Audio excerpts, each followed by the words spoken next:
자, 간첩죄입니다. 자, 98조를 보면 적국을 위해서 간첩하거나 간첩을 방조하거나 밑에 군사상 기밀을 적국에 누설하거나 이 세 가지가 모두 간첩죄인데요. 자, 이 간첩이나 간첩 방조나 군사상 기밀 누설죄나 형량이 같다는 것이 기출된 적이 있습니다. 자, 그러면 간첩. 자, 간첩이 뭔지는 읽어보시고요. 적국갑니다. 적국에는 북한도 포함되고 간첩이 되려면 적국과 의사 연락이 있을 때 이것이 간첩인 겁니다. 따라서 의사 연락이 없는 이 편면적 간첩은 간첩이 아니라 간첩 예비는 된다고 합니다. 어쨌든 편면적 간첩은 간첩이 아니다. 이렇게 정리해 두셔야 돼요. 자, 그래서 밑에 보시면 편면적 나와 있죠?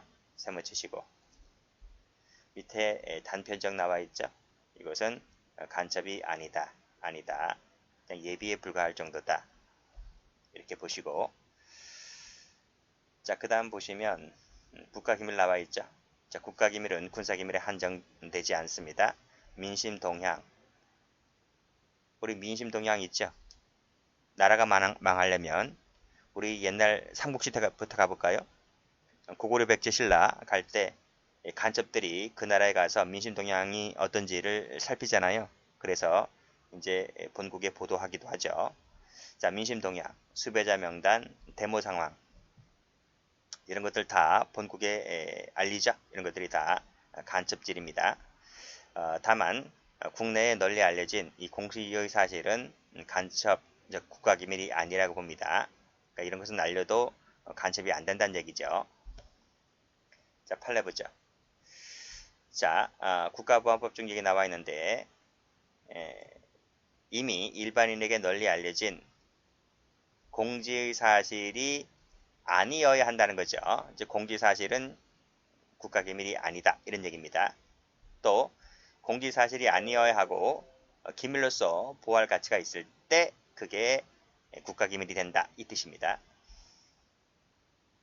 그래서 올라가 보면 갑은 국내에 널리 알려진 사실을 간첩에게 전달했다고 했을 때 간첩이 되지 않고 무죄가 됩니다. 자, 두 번째 이런 판례도 있어요. 군사상 기밀 같은 경우에는 북한 괴뢰 집단에 알고 모르고 즉 지, 알지자죠. 부지에도 불구하고 뭐뭐뭐뭐이 되는 모든 군사기밀이 다 군사기밀이 된다. 이 뜻입니다. 밑에도 군사에 관계되는 것이라면 국가기밀이 될 수 있고 여기도 마찬가지죠. 자, 그 다음 밑에 보면 민심동향을 수집하는 것들 해외 교포 사회에 관련된 정보 이런 것들 역시 마찬가지로 국가기밀이 될 수 있다는 겁니다.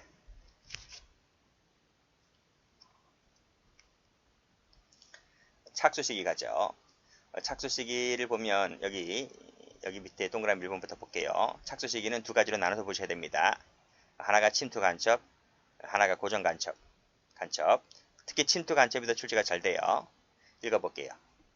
자, 간첩 목적으로 국내에 침투, 월남하는 경우에 언제 착수가 있다? 착수가 언제 있다? 국내에 침투, 상륙할 때. 그때 착수가 있다는 것입니다.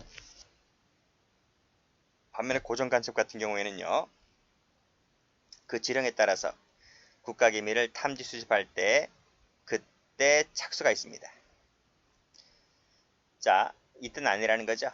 지령을 받든지 그 다음에 무인 포스트를 설정하는 것만으로는 착수가 아니고 탐지 수집할 때 착수가 있다는 거예요. 포스트가 뭔지 알죠? 포스트. 뜻풀이 하면 뭐뭐를 게시하다, 알리다 그 뜻이잖아요. ER 붙이면 포스터가 되는 거고요. 무인이 뭐야? 무인. 이저 정보를 주고받는 거 있잖아요.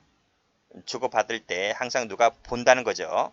그러니까 누가 보면 안 되니까 그 감시를 피하기 위해서 우리 제가 어렸을 적에 영화 그런 거 많이 나왔는데 반공 영화 그런 거 많이 TV에 나왔거든요.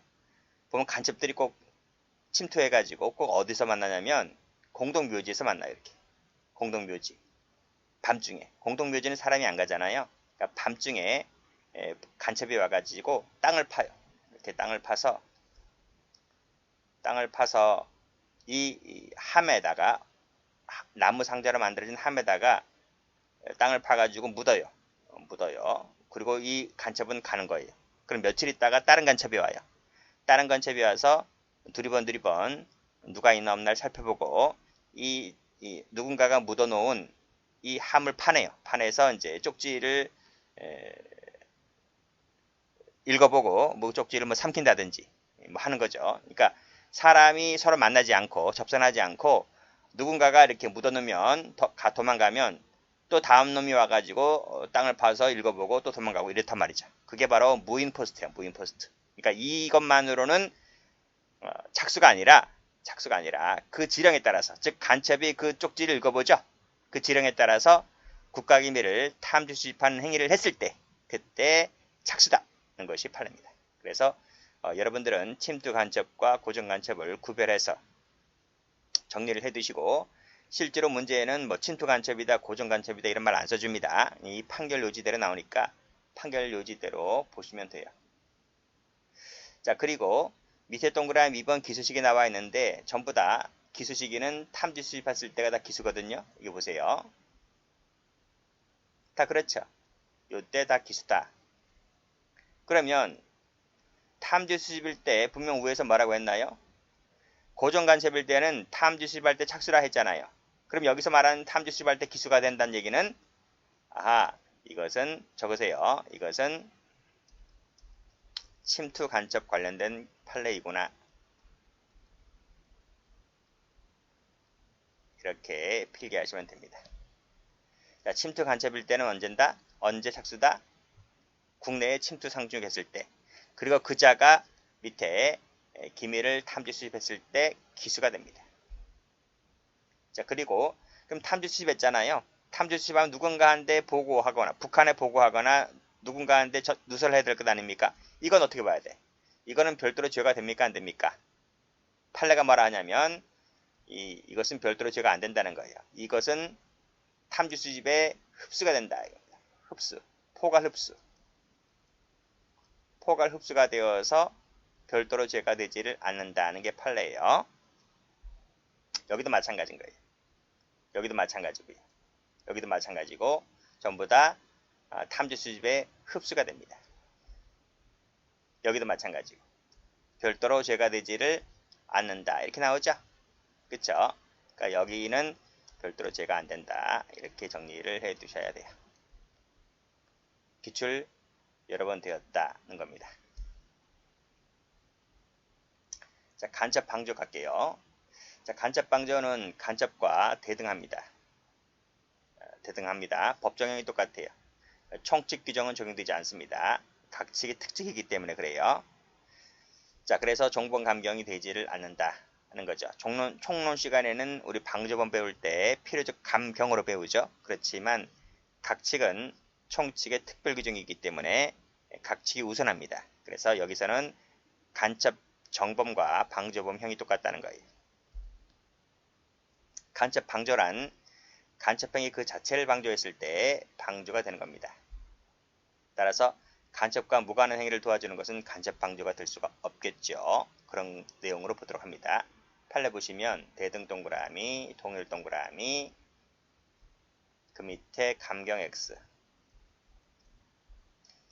자, 이것은 덜 중요하기 때문에 검색할게요. 상륙시켰다, 신분 가장했다, 접선 방법을 합의했다 하는 것은 방조가 될 수가 있는데, 자, 중요합니다. 그 다음부터는 망을 봐줬다, 숙식 제공해줬다, 무전기 메모를 도와줬다, 숨겨줬다, 단순히 심부름해줬다는 것은 간첩행위 그 자체를 도와주는 게 아니라서 간첩 방조가 아니라는 판례입니다. 출제 여러 번 됐습니다.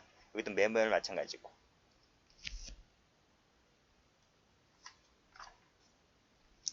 자, 세 번째, 군사상 기밀 누설입니다. 자, 군사상 기밀 누설이 되려면 직무 관련성이 있어야 됩니다. 따라서 직무 관련성이 없잖아요. 그러면 군사상 기밀 누설죄가 되는 게 아니고 또 무죄가 되는 것도 아니라 일반 이적죄가 됩니다. 자, 판례 있습니다. 여기 별 붙여볼게요. 여기 보시면 직무 관련성이 있을 때 본죄가 된다. 끊고 만약 직무 관련성이 없잖아요. 그럼 무죄가 되는 게 아니라 일반의적이다. 기출만이 됐습니다. 또 올라가면 본죄는 신분범위라 말씀드렸습니다. 직무연관성이 있을 때 본죄가 된다. 나머지는 됐고요. 자, 이거 설명드렸죠? 계약 불이행죄 설명드렸습니다. 첫 번째 총론 시간에 배우는 진정부작위범이다. 진정부작위범은 미수가 없다 했죠? 세 번째 기출되었는데 예비 음모 선동 선전이 없다.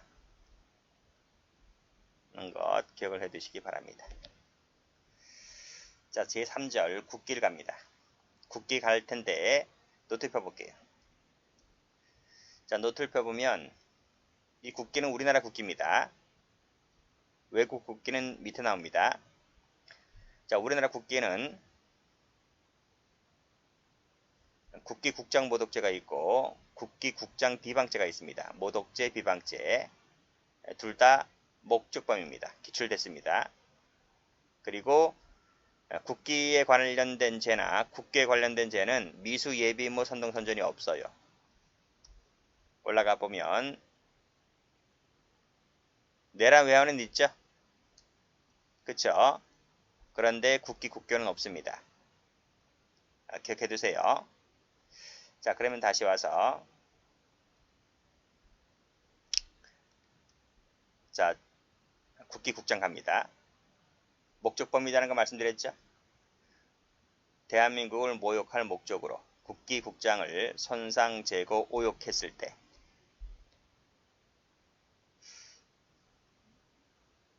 그 동계올림픽에서 김동성이라고 있었어요. 김동성. 그 예전에 그 쇼트트랙이 아니고 그 올림픽에서 그 동계올림픽에서 그 할 때 그 미국의 오노 선수라고 있었거든요. 근데 그 얍삽한 놈 때문에 걔가 금메달 놓쳤잖아요. 근데 김동성이가 자기가 1등 한 줄 알고 태극기를 휘날리고 있었는데 결국은 자기가 2등인 거야. 그래서 김동성이가 태극기 깃발을 이렇게 땅에다 던져버렸다.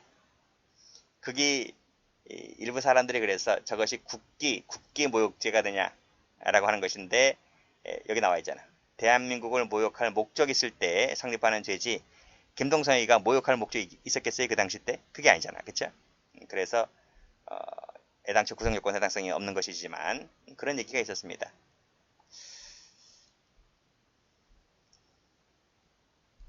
자, 객체 보시고 저는 아까 말씀드렸듯이 반공세대라 그랬잖아요. 뭐 제 강의 듣는 현직 분들도 많이 저 나이대랑 비슷한 분들도 많이 계실 텐데 국기는 정말 신성한 것이죠. 그리고 이제 우리 학교 다닐 때 저는 이제 국민학교라 그랬는데 국민학교 항상 우리 이제 방과할 때 항상 학교에서 애국가 나왔어요. 그러면 그 학교 반 대표해가지고 그 태극기 내릴 때 저도 그때 내렸거든요. 두 명이서 같이 이렇게 깃발 줄을 당기면 이제 태극기가 내려오잖아요. 지나가던 이제 학생들도 길거리를 가다가 멈추고 태극기를 향해서 뭐 이렇게 가슴에 손을 올린다든지 그랬고 태극기를 항상 신성하게 다뤄야 한다는 것을 어렸을 적부터 배워왔던 세대라서 그런지 예전에 저 월드컵 할 때 일부 젊은 애들 보면 태극기를 뭐 가슴띠 한다든지 머리띠 한다든지 그런 거 있었잖아요. 그래서 패션이라고 하는 이거 패션이기 때문에 뭐 어때 이런 얘기도 나왔었지만 태극기하고는 좀 다른 부분이죠, 그렇죠? 뭐 장식용도 많은데 뭐 지금은 좀 생각이 좀 다릅니다. 근데 그때는 처음엔 그랬어요. 그랬었다. 자, 여기 다시 한번 보죠. 객체를 보면 국기 국장이긴 하지만 종류 여러 가지가 있습니다. 나라 문장, 군기, 그 다음에 대사관이나 공간에서 휘날리는 그 휘장 같은 경우가 전부 다 객체가 될 수 있어요. 자, 여기서 중요한 것은 2번인데요. 자, 외국과는 좀 달리 우리나라 같은 경우에는 공용 사용을 불문합니다. 그래서 이 공용은 뭐죠? 관공서에서 휘날리는 나라 문장, 군기 이런 것들이겠죠. 근데 사용은 뭐야? 여러분 가정집에 있는 것 말합니다. 가정집에 있는 태극기도 소중히 다뤄야 되는 거예요. 그래서 이 태극기가 오래되었다라고 했을 때 그 버리는 방식도 뭐 소각한다든지 뭐 여러 가지가 있겠잖아요. 뭐 서울에 아파트 살 땐 소각이 안 되겠지만 시골 같은 경우 깨끗한 곳에서 이렇게 배우잖아요. 어렸을 때 그쵸? 근데 어쨌든 우리나라 가정집에 있는 것도 소중히 다뤄야 됩니다. 가정집에 있는 것도 막 손상, 재고, 오욕하면 안 되는 거예요. 우리나라는 공용 사용을 불문한다는 것입니다. 그렇지만 외국은 좀 달라요. 자, 다음 페이지 한번 가보죠. 자, 외국 국기 국장 모독죄가 있는데 여기도 보시면 목적범이란 건 똑같습니다. 그쵸? 그리고 그 나라의 공용에 속하는 그랬죠. 여기는 사용이 빠져요.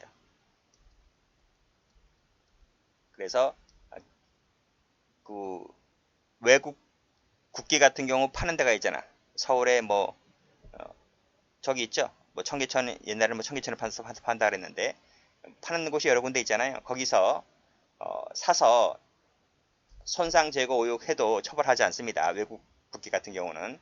근데 우리나라 국기는 그런 거 따집니다. 공용 사용을. 외국 국기나 우리나라 국기는 좀 차이가 있다는 것이죠.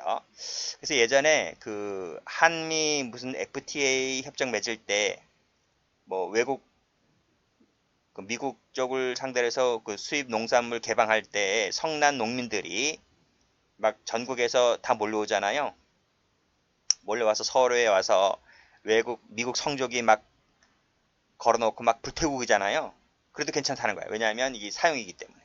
그러니까 미국 대사관에서 성조기를 끌어내린 것은 문제지만 뭐 문방구에서 미국 성조기 사다가 불태우는 것은 상관없다 이 뜻입니다. 차이를 두고 있죠. 그리고 또 외국 같은 경우에는 반의사 불벌입니다. 반의사 불벌 그 점에서 차이가 있다. 그렇지만 우리나라 같은 경우는 그게 없어요. 반의사 불벌 그런 거 적용되지 않고 무조건 짤 없이 처벌됩니다. 조문에 없죠?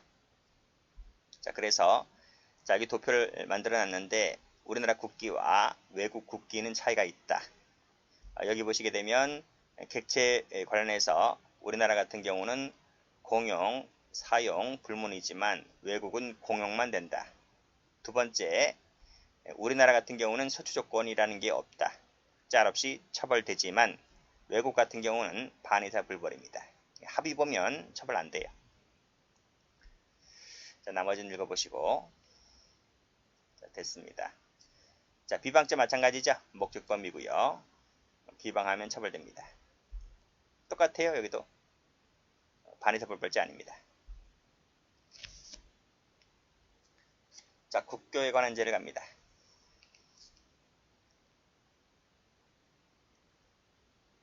자, 노트 펴보시면 자, 죄가 많죠. 외국 나왔네. 외국. 여기 보면 외국 나와 있죠. 외국 원수, 외국 사절, 외국 국기 국장, 그쵸? 하나, 둘, 세 개는 반의사 불벌입니다. 기출입니다. 정리를 해두시고. 자, 그리고 이게 사전이잖아. 사전. 전쟁입니다. 전쟁. 전쟁인데 사사로운 전쟁이라고요. 그러니까 국가끼리 전쟁하는 게 아니고 우리나라 뭐 종교단체랑 외국과 사적인 전쟁 벌이는 거. 헐리우드 영화 보면 나오죠. 뭐 이슬람계 어떤 단체가 미국과 전쟁 벌이잖아요. 그런 겁니다. 이 사전죄는 전쟁이기 때문에 형법 개입이 한 템포 빨라요. 그래서 예빈무죄가 있다는 것도 기출된 적이 있습니다. 그리고 예빈무죄 같은 경우에 필요적 감면이 있다는 것도 알아두시고. 자, 됐죠? 자, 그리고 외국 원수, 외국 사절 가보면 모욕이라든지 명예훼손이 나오는데 우리 개인적 법에서 배웠던 모욕과 명예훼손 개념은 같지만 좀 다른 부분이 있어요. 잠시 이따 설명하겠지만 공연성이라는 게 필요 없다. 310조가 적용되지 않는다. 이런 것이 좀 차이가 있습니다. 자, 또 뭐가 있느냐 하면 자, 외국 국기 국장 모독죄는 방금 위에서 말씀드린 대로 목적범이라는 것 알아두시고. 자, 됐습니다. 자, 다시 교재 와서 여기 1번 체크, 2번 체크 설명드렸습니다. 조문 가볼게요. 107조인데 107조는 원수고요. 108조는 외국 사절입니다. 그쵸? 대한민국에 체제하는 대한민국에 파견된 됐어요? 그리고 구성 요건이 폭행, 협박, 모욕, 명예훼손, 똑같고요. 그리고 110조를 가보면 반의사 불벌죄라는 거 나와 있습니다. 노트에서 설명드렸듯이 공연성 필요 없다. 310조 적용되지 않는다.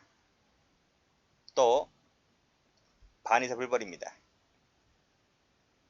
그 점에서 모욕죄와 좀 달라요.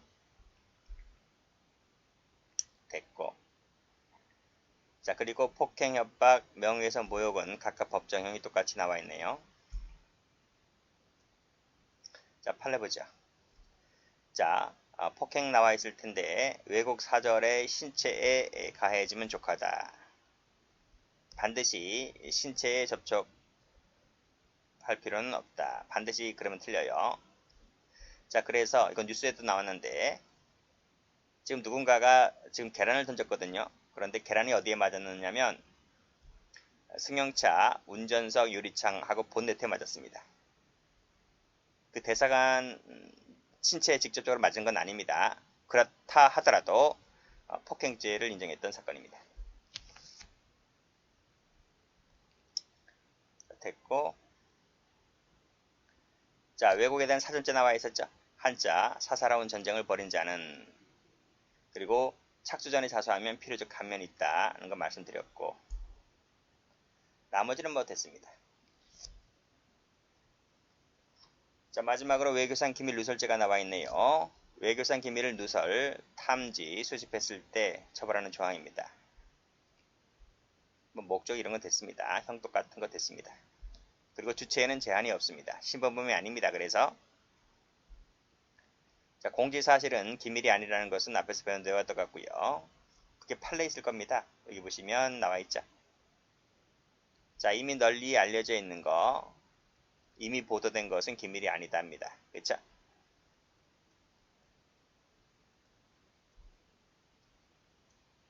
자, 시험 2번 나왔네요.